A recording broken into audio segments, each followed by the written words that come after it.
Welcome to my channel.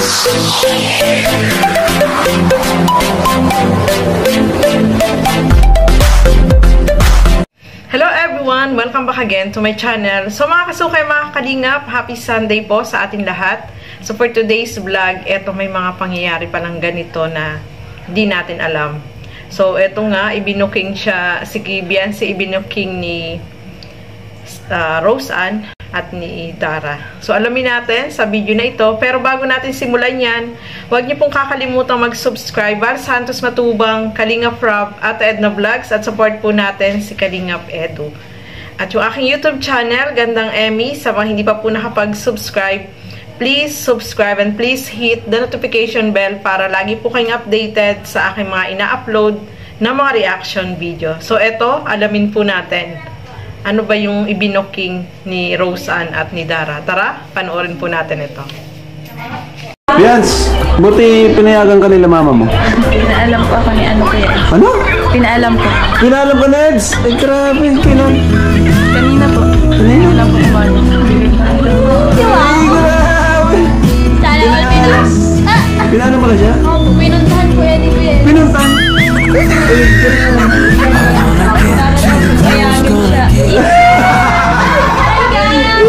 Grabe, haba ng hair. Lakas niya na. Lakas mo. Grabe ka nun eh. Tapos, nagpapunta doon na yan. Okay na. Pinaalam niya lang sila. Nag-tayag. Pero yung pag-video ko na si mama niya, hindi na pumapayag si mama niya.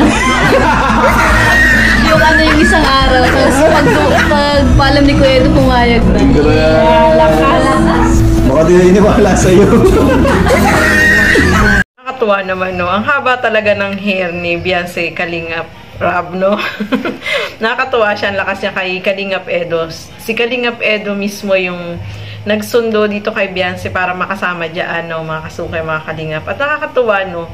Kasi sabi nga ni Dara, nung ka-video call daw ni Beyonce, yung mama niya ay ayaw siyang payagan. Pero nung si Kalingap Edo na ang pumunta doon at ipinagpaalam, ay pumayag na itong mama ni Beyonce, mga kasukay. Wow. Grabe, nakakatuwa, no, mga kasukay. Kaya lang, alam naman natin yung mga nanay natin, no. Siyempre, kapag ganyan, baka mamaya hindi naniniwala yung sabi nga ni Kalingap Rob. Pero nung si Kalingap Edo na is pumayag, no, diba? Nakakatuwa, no. So, ang lakas mo, Beyonce, kay Kalingap Edo, no. Talagang siya pa yung nagsundo sa iyo, sa bahay nyo, para makasama ka dyan, no. Nakakatuwa, no. Nakakatuwang panoorin.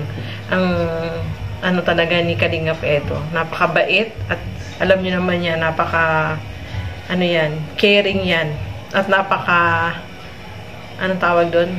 Yung, ano siya, yung maalaga ba? Ay, in-English ko lang tinagano. O, diba?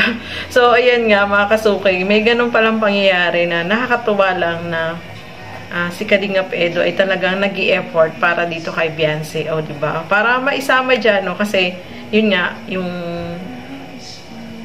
ano ng kanyang sasakyan, diba? Siyempre, para nandoon si Beyonce at siya nga yung unang isinakain ni Kalingap Edo doon sa sasakyan ni Edo, no? Diba? So, nakakatuwa, no? Sobrang saya. Kahit si Kalingap Rob ay tuwan-tuwa sa nalaman niya na ganun pala yung nangyari, o, diba? Kahit tayo ay tuwan-tuwa din po, mga kasukay, mga Kalingap. At sana, mas lalo pa silang maging close sa isa't isa, makilala nila yung isa't isa. At isa pa, mga kasukay, mga Kalingap, alam niyo ba, kanina, nandun siya sa live ni Kalingap Edo, diba? Pumupunta na siya doon sa live ni Kalingap Edo. At sana mawala na yung pagiging mahiyain ni Beyonce, no, mga kasukay, mga napakaganda ni Beyonce, no. At isa pa dito, may good news dito kay Beyonce, no.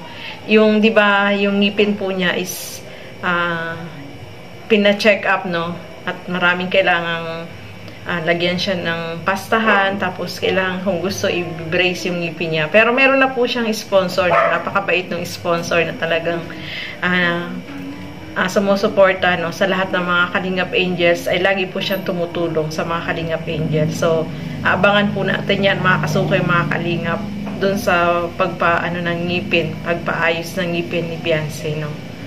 So, ayan, mga kasukay, mga Kalingap, maraming salamat po sa inyong panonood. At alam ko, marami yung kinikilig dyan, no, sa tambalang EDSI, no.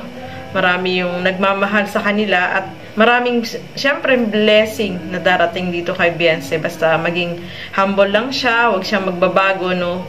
Ayaw nating mangyari yung nangyari noon, di ba?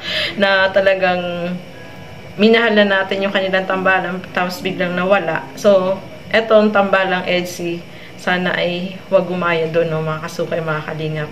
At alam naman natin na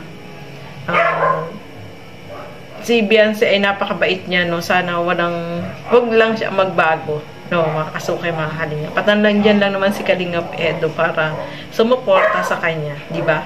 So, ayan, mga kasukay, mga kalingap, maraming salamat po sa inyong panonood. At lagi po natin suportahan lahat ng mga Kalingap reactors and Kalingap partners. So, hanggang dito na lamang po muna. Keep safe, everyone. Thank you for watching. Mabuhay po tayong lahat. Bye-bye!